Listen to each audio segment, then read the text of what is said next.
जय श्री राम दोस्तों, मैं कल्याण भगत स्वागत करता हूं आपका अम्बे कल्याण चैनल पर। दोस्तों, साधक जब कोई भी नियम लेता है, जब वो भगवान के नाम का जप या कोई भी साधना और कोई भी संकल्प जब लेता है तो माया उस साधक की परीक्षा अवश्य लेती है। आप नाम जप का जैसे ही नियम आरंभ करेंगे तो आपको नियम से हटाने के लिए माया कुछ आपके आगे ऐसे प्रस्ताव रख देगी, या तो आपको बहुत दुख देगी या आपको सुख देगी, ताकि आप अपने नियम से विचलित हो जाएं, पथ से विचलित हो जाएं। दोस्तों, ये आपके धैर्य की परीक्षा होती है। इन चीज़ों के होने पर साधक को कभी भी जप नहीं छोड़ना चाहिए, और आप यही गलती करते हो, नाम जप करना छोड़ देते हो। दोस्तों, अगर आप ये सोचते हो कि भक्ति करने से, ईश्वर का नाम लेने से केवल दुख ही मिलते हैं, आप अगर ये सोचेंगे कि भक्ति में चलने पर परीक्षा ही होती है, अगर ये सुनकर आपने साधना नहीं की, भक्ति नहीं की, नाम जप नहीं किया, तो आप इस बात को लिख लें कि आपका जीवन व्यर्थ चला जाएगा। क्या दोस्तों, वैसे हमारी परीक्षा नहीं हो रही? क्या माया हमारी परीक्षा नहीं ले रही? क्या जो लोग भगवान की बिल्कुल भक्ति नहीं कर रहे, नाम जप नहीं कर रहे, उनके आप दुख देखिए, आप ध्यान दें, आपत्ति काल में उनका कोई सहारा नहीं होता, वो भीतर से दुखी रहते हैं। और जब तक भीतर से सहारा नहीं मिलता, आप किसी भी समस्या से उबर नहीं सकते, चाहे वो भौतिक समस्या हो चाहे आध्यात्मिक हो। भजन जब आप करेंगे, नाम जप आप करेंगे, तो प्रारंभ में आपको थोड़ा कलेश उठाना पड़ सकता है, क्योंकि जप करते समय आपका एकदम मन नहीं लगेगा, और जब आप संकल्प लेकर निष्ठा से लग जाएंगे तो थोड़ी बहुत माया आपकी परीक्षा ले सकती है। लेकिन ऐसी परीक्षा नहीं ली जाएगी कि आपका जप छूट जाए, ध्यान छूट जाए, क्योंकि आपके रक्षक भगवान होते हैं, ईश्वर होते हैं। दोस्तों, साधक को थोड़ा ठोक बजाकर देखा जाता है, किसकी कितनी साधना है, कितनी आस्था है, कितना विश्वास है, नाम जप में कितना विश्वास है।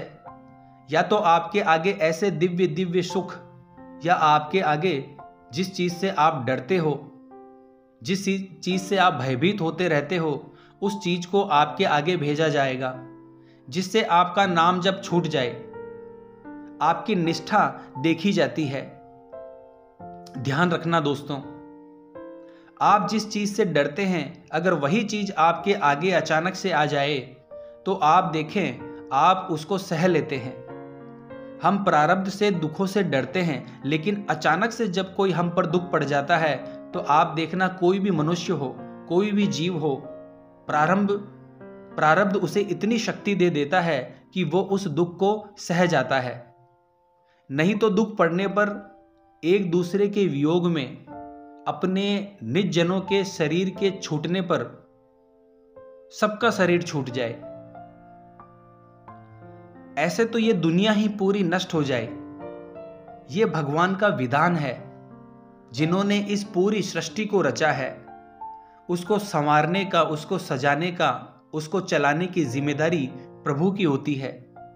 जिस प्रकार हम एक छोटा सा घर बनाते हैं, उसकी जिम्मेदारी पूरी हमारी होती है। पूरी व्यवस्था हम उसकी देखते हैं। कहीं कोई चीज टूट जाए, उसको बनवाते हैं, पूरी देखभाल करते हैं। ऐसे ही ये शरीर प्रभु ने हमें दिया है, उसकी देखभाल भगवान ही करते हैं।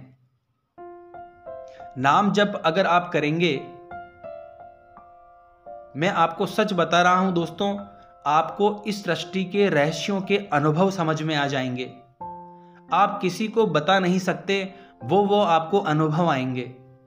आप अगर किसी से कह देंगे तो आप ध्यान रखना, कहने से अनुभूतियां चली जाती है, अनुभव होना बंद हो जाते हैं। आपको कभी भी नाम जप में अगर कोई दिव्य अनुभव होने लगे तो आप कभी किसी से उनको ना कहना, और आगे के अनुभव, आप छोटे मोटे अनुभव में कभी भी आपको संतुष्ट नहीं होना है, रुकना नहीं है, आगे बढ़ते रहना है। हम जिनका नाम जप कर रहे हैं उनको एक बार हमें देखना है, हम उनका साक्षात्कार करना चाहते हैं। तो छोटे मोटे जो अनुभव है उनमें आप रुकेंगे नहीं, ठहरेंगे नहीं। अब आप ध्यान से सुने, हर साधक के साथ परीक्षा नहीं होती। अगर आप भगवान का आश्रय लेकर जो भी नाम जप आप कर रहे हैं अपने प्रभु के लिए ही कर रहे हैं और उनको ही आप समर्पित करते रहते हैं, तो आपका नाम जप बढ़ेगा और आपके नाम जप के रक्षक स्वयं प्रभु ही होंगे। और कितना भी आपको नाम में रस आने लग जाए, कितनी भी नाम में आपकी एकाग्रता बढ़ जाए, कितने ही दिव्य दिव्य आपको अनुभव होने लगे, आप किसी से नहीं कहेंगे, वो सामर्थ्य आपको प्रभु दे देंगे। लेकिन ये होगा जब आप प्रभु को अपना समझकर नाम जप करेंगे और उनको समर्पित करेंगे। अगर आपके भीतर ये भाव दृढ़ नहीं हो रहा है, प्रभु से अपनापन नहीं हो रहा है, तो जो भी आप जप कर रहे हैं वो प्रभु को समर्पित करते रहें। समर्पित करने से ये क्रिया उन्हीं के लिए हो जाएगी। जब कोई क्रिया हम अपने इष्ट देव के लिए करते हैं तो आप देखना उस क्रिया में कभी भी बाधा नहीं पड़ेगी और पूरी सृष्टि उस क्रिया में सहयोग करेगी। जिनकी भी आप आराधना करते हैं, जो भी आपके इष्ट देव हैं, उनका आप कोई भी नाम जाप कर रहे हैं या मंत्र जप रहे हैं, ध्यान से सुनना। साधक की अनुभूतियां जो वो प्रारंभ में चलता है, जब नाम जप करता है तो नाम जप में उसे एक विशेष रुचि लगती है, क्योंकि भगवान उसके भीतर उसके चित्त में एक आकर्षण पैदा करते हैं। कभी भी आप भक्ति में चलेंगे, नाम जप आरंभ करेंगे, प्रारंभ में आपको बहुत अच्छा लगेगा, उत्साह मिलेगा, आकर्षण होगा और आपके अंदर जो आपके गलत विचार हैं, जो अभी तक गलत रहे हैं, गलत सोच रही है, गलत क्रियाएं आपने की है, उनको भगवत शक्ति रोक देती है और आपके भीतर, आपके अंतःकरण में नाम के प्रभाव से दिव्य दिव्य विचार आने लगते हैं। प्रारंभ में ये अपने भगत को उठाने के लिए होता है और जब वो थोड़े समय इस प्रकार नाम जप करता है, मंत्र जप करता है, नियम को बढ़ाता है, तो धीरे धीरे उसकी अनुभूतियां भी कम होने लगती है और सांसारिक मोह माया कलेश साधक को परेशान करने लगते हैं। और ये सभी साधकों का प्रश्न होगा और भीतर से रहता है। बहुत से लोग इसको कहीं ना कहीं जाकर पूछ लेते हैं। बहुत से साधक भीतर ही भीतर इस बात को लेकर कुढ़ते रहते हैं और साधना से विमुख हो जाते हैं। ध्यान देना, जब भी आपके साथ ऐसा हो तो आप अपनी साधना को और बढ़ा दीजिए। ध्यान रखना, सभी प्रभु के बनाए हुए हैं। सृष्टि में कोई कैसा भी कर्म कर रहा है वो अपने स्वभाव से कर रहा है, पिछले जन्म के स्वभाव से कर रहा है, कई जन्मों से वो ऐसा करता चला आया है। धीरे धीरे उस कर्मों के द्वारा ही जब भोग आएंगे तो वह पवित्र होगा, जब कष्ट आएंगे तो वो पवित्र होगा, पवित्र होकर वो भगवान की ओर स्वाभाविक तरीके से बढ़ने लगेगा। सभी जीव भगवान की तरफ जा रहे हैं। आप विचार करें, हमें अपने में कभी श्रेष्ठता नहीं लानी है, यही आपकी अनुभूतियां रोक देती है।